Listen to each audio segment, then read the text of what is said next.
सुस्वागतम. संगीता भालसिंग या माझ्या यूट्यूब चॅनलवर तुम्हा सर्वांचे खूप खूप स्वागत. इतिहास इयत्ता 12वी हा विषय आपण अभ्यासाला घेतलेला आहे आणि यामधील प्रकरण क्रमांक 6 आपण अभ्यासत आहोत. प्रकरणाचं नाव आहे वसाहतवादाविरुद्ध भारतीयांचा संघर्ष. यामध्ये 9 उपघटक आहेत. त्यामध्ये आज आपण 5वा उपघटक अभ्यासणार आहोत. मवाळ जहाल विचारसरणी. मवाळ आणि जहाल यांची विचारसरणी आपण अभ्यासणार आहोत. यापूर्वीच्या घटकांवरील व्हिडिओ लेक्चर या चॅनलच्या प्लेलिस्टवर जाऊन तुम्ही पाहू शकता. चला तर पाहूया आपण उपघटक मवाळ जहाल विचारसरणी. विचार करण्याची पद्धती आहे ही मवाळ आणि जहाल. उदाहरणार्थ मवाळ म्हणजे कमी तिखट, जहाल म्हणजे खूप तिखट अशा अर्थाने, कडक भूमिका आणि मऊ भूमिका अशा अर्थाने मवाळ आणि जहाल अशी विचारसरणी. याच काळात विशेषतः महाराष्ट्रात म्हणजे जेव्हा राष्ट्रीय सभा स्थापन झाली त्या काळामध्ये आधी राजकीय सुधारणा की सामाजिक सुधारणा हा वाद सुरू झाला होता. महाराष्ट्रामध्ये त्या काळात असा वाद सुरू झाला विशेषतः महाराष्ट्रात की राजकीय सुधारणा अगोदर करायच्या की सामाजिक सुधारणा अगोदर करायच्या असा एक वाद किंवा मतभेद सुरू झाले. स्वातंत्र्य मिळाले की समाज सुधारेल ही जहाल गटाची विचारसरणी होती. म्हणजे जे कडक विचाराचे लोक होते त्यांना असं वाटत होतं की अगोदर आपण स्वातंत्र्य मिळवून घ्यावं, समाज नंतर आपोआप सुधारेल. स्वातंत्र्य अगोदर, समाज सुधारणा नंतर, अशी त्यांची विचारसरणी होती. पण या उलट मवाळ लोकांची विचारसरणी होती की समाज सुधारल्याशिवाय स्वातंत्र्याचा काय उपयोग, समाज सुधारला तरच स्वातंत्र्य योग्य किंवा समाज सुधारला नाही तर स्वातंत्र्य अपूर्ण आहे, अशी मवाळ गटाची विचारसरणी होती. दोन्ही विचारसरणी लक्षात ठेवा. जहाल गटाची विचारसरणी अशी होती की राजकीय स्वातंत्र्य अगोदर, सामाजिक सुधारणा नंतर. आणि या उलट मवाळ गटाची होती की अगोदर सामाजिक सुधारणा आणि मग राजकीय स्वातंत्र्य. असा त्यांच्यामध्ये वाद मतभेद सुरू झाले. समाज सुधारण्यासाठी ब्रिटिश सरकारची मदत घेण्यास हरकत नाही असे मवाळ गटाला वाटे. मवाळ गटाला असं वाटायचं की मग समाजाची सुधारणा करण्यासाठी आपण ब्रिटिश सरकारची मदत घ्यावी, त्यात काहीच हरकत नाही आहे. या गटाला मवाळ असे म्हटले जाई. अशा विचारसरणीच्या लोकांना मवाळ असे म्हटले जात होते. गोपाळ गणेश आगरकर हे सुधारकांचे अग्रणी होते, हे प्रमुख नेते. गोपाळ गणेश आगरकर त्यांचं म्हणणं काय होतं तर आधी आपण सुधारलं पाहिजे, आपले घर सुधारले पाहिजे असे ते म्हणत. म्हणजे राजकीय स्वातंत्र्य नंतर पण अगोदर आपण सुधारलं पाहिजे. आणि जहालांचे नेते होते लोकमान्य टिळक. आगरकर होते मवाळांचे नेते. जहालांचे नेते लोकमान्य टिळक असे म्हणत, हे घरच माझे नाही, ते अगोदर ताब्यात घेऊया, मग आपण हव्या त्या सुधारणा करू, असा यांचा मतभेद होता. लोकमान्य टिळक असं म्हणायचे की घर आपलंच नाही आहे, घर माझं नाही आहे, ते अगोदर ताब्यात घेऊ आणि मग आपल्याला हव्या तशा सुधारणा करू. आणि आगरकरांना वाटत होतं की अगोदर आपण सुधारलं पाहिजे, आपलं घर सुधारलं पाहिजे, अशी विचारसरणी होती.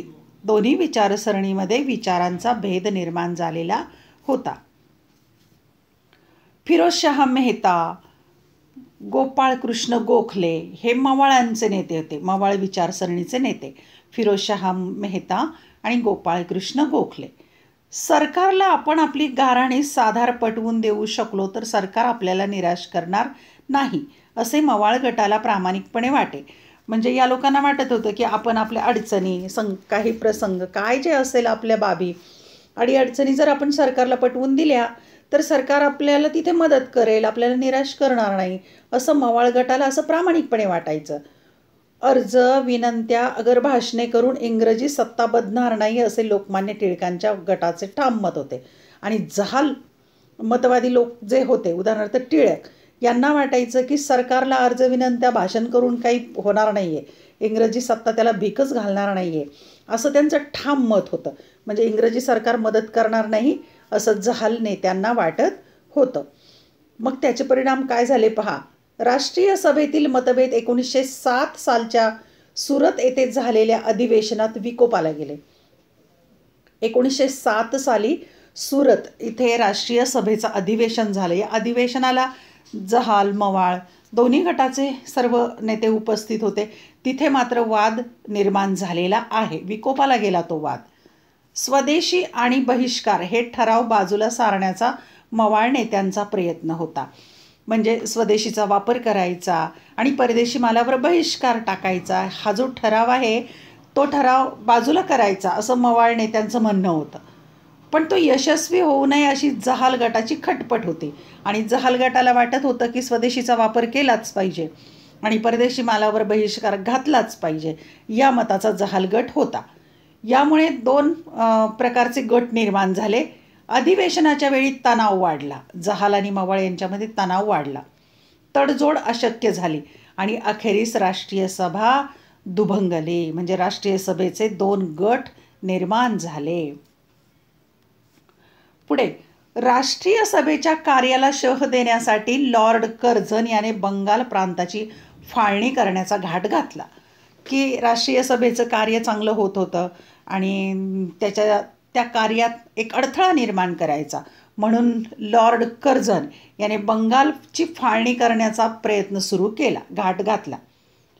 बंगालच्या फाळणीनंतर सरकारने जहाल नेत्यांविरुद्ध कडक कारवाई केली आणि 1905च्या दरम्यान बंगालची फाळणी झाली आणि मग जे जहाल विचारांचे नेते होते त्यांच्यावर कारवाई करायला सुरुवात केलेली आहे, कडक कारवाई करायला सुरुवात केलेली आहे. आणि यामध्ये लोकमान्य टिळकांना सुद्धा शिक्षा झालेली आहे पहा, कडक कारवाई. लोकमान्य टिळकांवर राजद्रोहाचा आरोप ठेवून त्यांना 6 वर्ष मंडालेच्या तुरुंगात पाठवलं. मंडाले येथे या तुरुंगामध्ये लोकमान्य टिळकांना पाठवलेले आहे आणि त्यांच्यावर राष्ट्रद्रोहाचा खटला ठेवलेला आहे. 6 वर्ष मंडालेच्या तुरुंगात त्यांना पाठवलं. बिपिनचंद्र पाल यांना कारावासाची शिक्षा ठोठावली, जेलमध्ये बंद केलं. तर लाला लजपतराय यांना हद्दपार केलं. विशिष्ट भागात त्यांना प्रवेश नाही, विशिष्ट भागातून हद्दपार केलं लाला लजपतराय यांना. लोकमान्य टिळक 1914 कारावासाची शिक्षा भोगून भारतात आले आणि मग मंडालेहून लोकमान्य टिळक 1914 आलेले आहेत 6 वर्षाची शिक्षा भोगून. त्यानंतर जहाल व मवाळ गटाची एकजूट झाली होऊन ते 1916 काँग्रेसच्या लखनौ अधिवेशनात पुन्हा एकत्र आले. शेवटी या भारतीयांच्यामध्येच जहाल मवाळ असा मतभेद होता, त्याचा फायदा इंग्रजांनी घेतला हे सगळ्यांच्या लक्षात आलं आणि मग शेवटी दोन्ही गट एकत्र झाले आणि 1916 लखनौमध्ये एक अधिवेशन झालं, तिथे दोन्ही गट पुन्हा एकत्र आलेले आहेत. आता पाहूया आणखी तुम्हाला माहीत आहे का कलम 124 आणि महाराष्ट्राबाबतीत 25 नोव्हेंबर 1870 रोजी जेम्स फिट्स स्टीफन यांनी कलम 124 भारतीय दंडविधानात समाविष्ट केले. एक कलम लावलेला आहे, कायदा केलेला आहे. कलम 124 हा कायदा काय आहे पाहू आपण. या कलमान्वये म्हणजे या कलमानुसार हिंदुस्थानातील सरकारविषयी शब्द, लेखन, चिन्ह किंवा यासारख्या कोणत्याही घटकांनी अप्रीती निर्माण करण्याचा प्रयत्न करणाऱ्याला दंडाची, तुरुंगवासाची किंवा फाशीची शिक्षा देण्यात येईल असे जाहीर करण्यात आले. म्हणजे पहा, जे इंग्रजी सरकार आहे, हिंदुस्थानवर राज्य करणारं ब्रिटिश सरकार, यांच्या विरुद्ध शब्द, लेखन, चिन्ह यासारख्या कोणत्याही घटकांनी जर वाईट कामं करण्याचा प्रयत्न केला, अप्रीती निर्माण करण्याचा प्रयत्न केला तर त्याला शिक्षा देण्यात येईल, दंड, तुरुंगवास आणि फाशीची सुद्धा शिक्षा देण्यात येईल असा हा कायदा होता. या कायद्यानुसार शिक्षा झालेले पहिले साप्ताहिक म्हणजे बंगवासी, म्हणजे त्यांच्या लेखनावर बंदी घातलेली आहे. बंगवासी हे साप्ताहिक आहे, त्याला पहिल्यांदा शिक्षा झालेली आहे. आणि आमच्या धार्मिक प्रथा परंपरामध्ये इंग्रज हस्तक्षेप करत आहेत असा आक्षेप बंगालमधील बंगवासी साप्ताहिकाने घेतला होता. म्हणजे इंग्रज लोक आमच्या धर्मपरंपरेमध्ये अडथळा करत आहेत, हस्तक्षेप करत आहेत असं बंगालमधील जे बंगवासी साप्ताहिक होतं त्यात छापलेलं होतं, म्हणून त्यांच्यावर बंदी घातली. त्यामुळे बंगवासी साप्ताहिकाला भारतात सर्वप्रथम राजद्रोहाच्या आरोपाला सामोरं जावं लागलं. 124 जे कलम होतं त्यानुसार राजद्रोहाचा आरोप ठेवला गेला. पुढे 15 जून 1897 रोजी पुण्यातून प्रसिद्ध झालेल्या केसरी हे जे वृत्तपत्र आहे लोकमान्य टिळकांचं, केसरी आणि मराठा, केसरीच्या अंकात शिवाजींचे उद्गार ही कविता प्रसिद्ध झाली. या कवितेच्या अनुषंगाने लोकमान्य टिळकांनी काही अग्रलेख लिहिले. म्हणजे ही जी कविता आहे शिवाजींचे उद्गार ही कविता प्रसिद्ध झाली होती आणि त्याला अनुषंगाने त्यांनी संपादकीय लेख लिहिला होता, अग्रलेख म्हणायचं त्याला. यात राज्य करणे म्हणजे सूड उगवणे नव्हे, राजद्रोह कशाला म्हणतात या अग्रलेखांचा समावेश होता. म्हणजे हे हेडिंग होतं, हे शीर्षक दिलेलं होतं की राज्य करणे म्हणजे सूड उगवणे नव्हे, राजद्रोह कशाला म्हणतात, अशा प्रकारचा अग्रलेख लोकमान्य टिळकांनी लिहिलेला होता. सरकारविरुद्ध असंतोष निर्माण करण्याच्या आरोपाखाली 124 कलमान्वये राजद्रोही ठरून शिक्षा झालेले लोकमान्य टिळक, म्हणजे याच 124 कलमानुसार लोकमान्य टिळक पहिले संपादक, हिंदुस्थानातले पहिले संपादक, एक बंगवासी साप्ताहिक बंगालमधलं, आणि हे लोकमान्य टिळक पहिले संपादक. 14 मार्च 1878 रोजी देशी भाषा वृत्तपत्र कायदा लागू झाला. पहा, वृत्तपत्रावर पण बंधनं आणली. आता हा कायदा काय होता? या कायद्यान्वये हिंदुस्थानातील ब्रिटिश सरकारविषयी लेखनाद्वारे अप्रीती निर्माण करणारा, तसेच लोकांमध्ये वंश, जात, धर्म यांच्या नावाखाली परस्परांविषयी द्वेषभाव पसरवणारे लेखन करणे आणि छापणे अशा गुन्ह्याविरोधात उपाययोजना केली गेली. म्हणजे असं जर वर्तमानपत्रात छापलं असेल तर त्यावर कारवाई केली जाईल, गुन्हा मानला जाईल. म्हणजे ब्रिटिश सरकारच्या विरोधी लिहायचं नाही किंवा अप्रीती निर्माण करायची नाही, लोकांच्यामध्ये वंश, जात, धर्म याच्या नावाखाली द्वेष किंवा भेदभाव करायचा नाही, लेखन असं लिहायचं नाही, छापायचं नाही, त्याला गुन्हा मानला जाईल. या कायद्याच्या विरोधात, म्हणजे जो 14 मार्च 1878चा कायदा आहे त्याच्या विरोधामध्ये कोलकाता येथे देशी वृत्तपत्रकारांची एक परिषद भरवण्यात आली. या कायद्याची विरोधी देशी संपादकांची अशी परिषद घेऊन सरकारच्या जुलमी कायद्याला विरोध करण्याची कल्पना 2 मराठी माणसांची होती.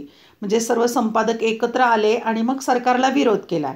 गणेश वासुदेव जोशी उर्फ त्यांचं नाव आहे सार्वजनिक काका, आणि दुसरे नेते होते न्यायमूर्ती महादेव गोविंद रानडे. यांनी ही परिषद आयोजित करण्यात महत्त्वपूर्ण भूमिका बजावली. की देशी संपादकांची ही परिषद होती आणि सरकारच्या जुलमी कायद्याला विरोध करण्याची ही कल्पना. वरील कायद्यांच्या अंतर्गत इंग्रज सरकारने मराठी भाषेतील 210 पुस्तके जप्त केली होती. म्हणजे ही पुस्तके सरकारविरोधी आहेत असं दाखवून जप्त केली. महाराष्ट्रात लोकमान्य टिळक, शिवराम पंत परांजपे, गणेश दामोदर सावरकर यांच्या विरुद्ध खटले चालवण्यात आले. यांच्या विरुद्ध देखील खटले चालवले. स्वातंत्र्यवीर सावरकरांचे 1857चे स्वातंत्र्य समर हे पुस्तक अक्षित म्हणजे जप्त झालेल्या साहित्यात होते. म्हणजे हे पुस्तक पण होतं, जे 210 पुस्तकं जप्त केली, त्यात स्वातंत्र्यवीर सावरकरांच्या पुस्तकही जप्त केलं. 1857चे स्वातंत्र्य समर हे पुस्तक उपलब्ध आहे, तुम्ही इंटरनेटवर वाचू शकता. आणखी माहिती घेऊया आपण. तुम्हाला माहीत आहे का? पहा, पहिले महायुद्ध सुरू झाले तेव्हा लोकमान्य टिळक मंडालेच्या तुरुंगातून सुटून आले होते. पहिले महायुद्ध सुरू झाले त्या काळामध्ये सुटून आलेले होते. ब्रिटिश साम्राज्य युद्धाच्या अडचणीत सापडले आहे, तेव्हा आपण स्वराज्याच्या दृष्टीने फायदा उठवला पाहिजे असा विचार लोकमान्य टिळकांनी मांडला होता. म्हणजे ब्रिटिश सरकार हे युद्धाच्या धामधुमीत गुंतलेलं आहे, तेव्हा मात्र आपण स्वराज्यासाठी प्रयत्न करूया असा टिळकांनी विचार मांडलेला होता. मुंबईचा गव्हर्नर विलिंग्टन गव्हर्नरने युद्ध सहाय्य मिळवण्यासाठी नेत्यांची सभा बोलावली की युद्धामध्ये आम्हाला मदत करा म्हणून सभा बोलवली. तेव्हा स्वराज्य द्यायचे कबूल करत असाल तर युद्धाला सैनिक पुरवू असे लोकमान्य टिळकांनी स्पष्ट सांगितले. लोकमान्य टिळक म्हणाले की आम्हाला स्वराज्य द्या, आमचं देश आम्हाला परत द्या, आम्हाला स्वातंत्र्य द्या, तर आम्ही युद्धाला तुम्हाला मदत करू, इंग्रजांना असं ठणकावून सांगितलं. गव्हर्नरने विरोध करताच लोकमान्य टिळक कोणाचीही पर्वा न करता तिथून तडक उठून गेले. इतके जहाल मतवादी होते लोकमान्य टिळक. उठून गेले त्या मीटिंगमधून. टिळकांचे हे धोरण प्रतियोगी सहकारिता म्हणून ओळखले जाते. प्रतियोगी सहकारिता याचा अर्थ आम्ही तुम्हाला मदत करू, तुम्ही आम्हाला मदत करा, आम्हाला स्वातंत्र्य द्या, आम्ही तुम्हाला सैनिक पुरवू. अशा प्रकारे ही मदत होते. धन्यवाद. व्हिडिओ आवडल्यास चॅनल सबस्क्राईब करा, बेल आयकॉन दाबा, म्हणजे मी व्हिडिओ पोस्ट केला की नोटिफिकेशन मिळेल. अभ्यासासाठी शुभेच्छा.